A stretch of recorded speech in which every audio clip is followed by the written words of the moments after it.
E aí pessoal, tudo bem com vocês? Vamos fazer uma leitura com pitaco de um texto bem curtinho que pode render aí bastante reflexão, pode dar muita resenha isso daqui.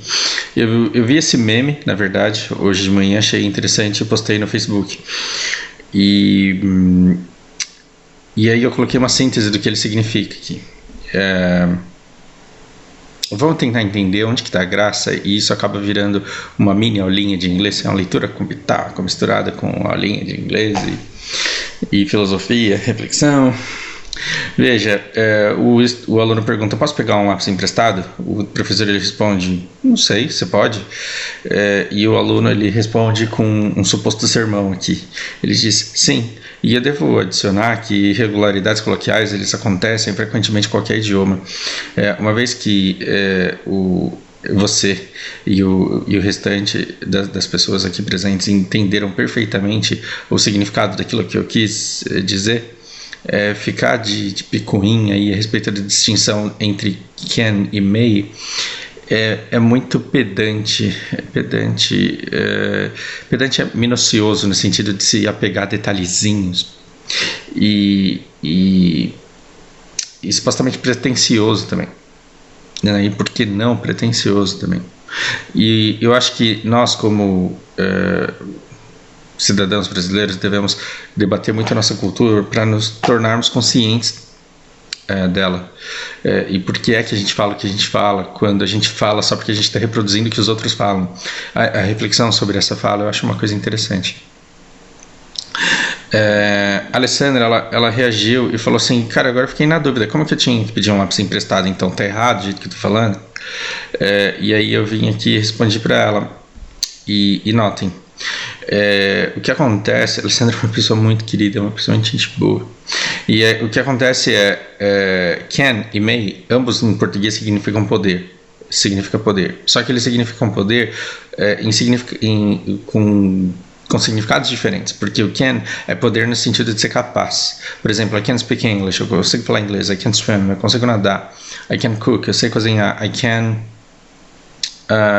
E quando você fala she can play guitar, ela sabe tocar violão, a gente está falando da capacidade, do ser capaz de fazer alguma coisa. O may, ele também é poder em português, só que ele significa uma outra coisa, que é ter autorização. Então quando eu pergunto may I come in, may I enter, may I send this email, eu estou perguntando, eu tenho autorização para entrar, eu tenho autorização para enviar esse e-mail. Então o may, ele também é poder no sentido de ter autorização. Acontece que na língua falada, quando você quer ser informal, a gente não respeita as regras gramaticais, a gente respeita o uso da maioria das pessoas. A língua é dinâmica, ela vai mudando, ela vai se transformando ao longo do tempo. E ela vai se transformando pelo uso das pessoas. O que acontece, fale lentamente a palavra can, e fale lentamente a palavra may. Se você considerar o esforço calórico que você faz para falar a letra M, may, você tem que fechar completamente os lábios e depois você tem que abrir muito a boca, may. E quando você fala can, a pronúncia do can é uma coisa muito próxima da sua boca relaxada. Parece um papo de louco, mas não é. Faça novamente. Eu sei que você vai se achar com cara de tonta depois, mas fale may. E depois fale can. Esse can ele está muito próximo da sua postura relaxada, da musculatura da boca. Então, quando você tem... Como é um verbo que você usa muito, as palavras que a gente usa muito a gente transforma para a nossa comodidade.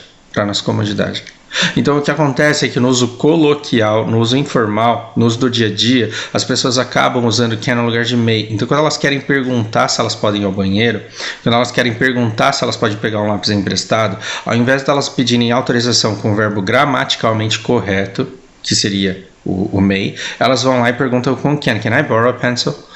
Quando você pergunta com o can, você está cometendo, supostamente, teoricamente, um erro gramatical. Só que existe um acordo entre as pessoas que falam a língua inglesa, que no âmbito informal da coisa, quando elas falam can, elas podem tanto querer dizer poder no sentido de ser capaz, quanto poder no sentido de pedir autorização. E não tem nada de errado com isso, porque em português nós usamos uma palavra só para as duas coisas e não morremos por falta de palavras. A gente fala, professor, eu posso ir ao banheiro? Digo mais, a gente fala, posso ir no banheiro, que tem um erro gramatical, mas que a gente respeita o uso também. E aí você pede autorização no sentido de, eu posso trabalhar nessa sala hoje, eu posso te enviar esse e-mail amanhã? A gente também pede autorização e diz, eu posso te enviar esse e-mail amanhã, no sentido de eu consigo. Eu posso te enviar esse e-mail amanhã. E eu posso trabalhar nessa sala hoje. No sentido de tudo bem, essa sala aqui atende as minhas necessidades e eu consigo trabalhar aqui. Enfim, eu concluí aqui dizendo que o professor ele tentou corrigir o aluno reagindo como se ele estivesse perguntando se ele seria capaz de pedir um negócio emprestado.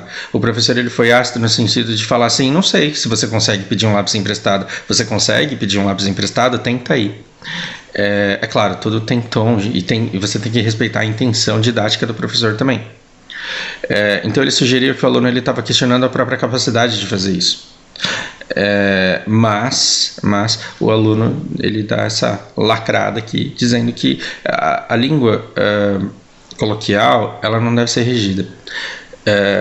Então veja, tem alguns casos em que tem um caso que eu odeio do uso de palavras difíceis como instrumento de poder. A pessoa fica falando um monte de palavra que o outro não entende, só para se sentir supostamente superior. E outra coisa que eu não gosto também é a recriminação do vocabulário dos adolescentes.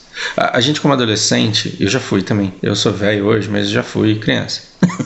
Então quando a gente, adolescente, na época da adolescência se junta, a gente gosta de falar as nossas coisas e a gente não gosta que os adultos entendam tudo que a gente está dizendo, e aí a gente cria novos códigos, novas gírias, novas palavras que representam sentimentos entre a gente, entre a nossa turma. Às vezes isso vai para a internet e aí todo mundo começa a usar um neologismo. Neologismo nada mais é do que uma palavra nova. Às vezes a gente inventa uma coisa e começa a usar. Aí vem um dinossauro da minha idade e fala assim, porra, esses moleque aí fica falando tudo errado desse jeito.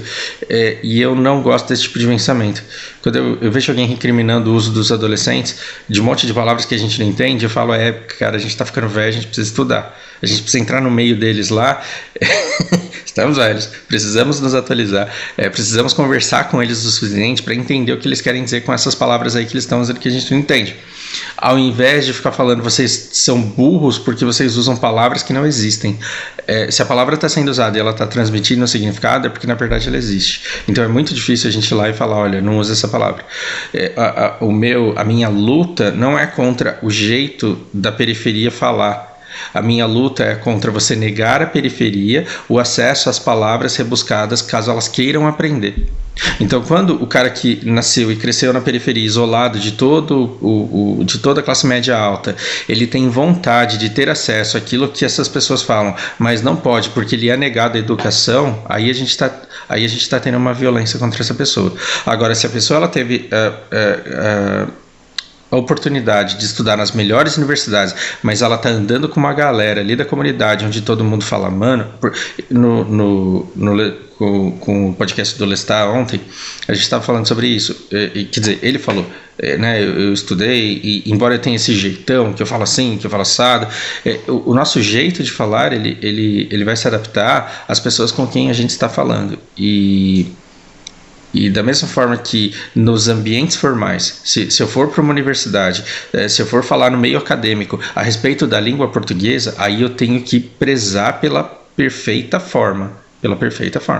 Assim como se eu quiser dar aula de PVP, de Black Desert, eu tenho no mínimo que fazer um PVP bom. Né? Então, já que eu quero ensinar e falar de língua portuguesa numa universidade onde o tema do estudo é a língua, então eu tenho que ter maestria no uso da língua portuguesa. Agora, se eu vou falar numa comunidade onde as pessoas sequer tiveram acesso à forma culta da língua, eu tenho que tentar me adaptar à maneira como eles falam. Por isso que eu não invalido a crítica de quem reclama que o meu vocabulário é muito difícil. Eu não invalido essa crítica de quem reclama que o meu vocabulário é muito difícil. Eu só digo que eu não consigo abrir mão do meu jeito de falar, que é natural, por mais que eu me esforce para falar de uma maneira mais simples. Entenderam o que está acontecendo aqui? Acho que está rolando um papo muito interessante a respeito de como a língua ela deve ser vista. A língua ela não deve ser vista como um instrumento de poder, ela deve ser vista como um facilitador, um capacitador da comunicação. E aí, eu quero deixar um recado para vocês da selva corporativa. Por trás de todo profissional que fica menosprezando o jeito que o outro fala, existe alguém inseguro de suas próprias capacidades. Ou seja, o gestor, não estamos falando de gerente, de analista, de diretor, vamos falar de um gestor de um grupo.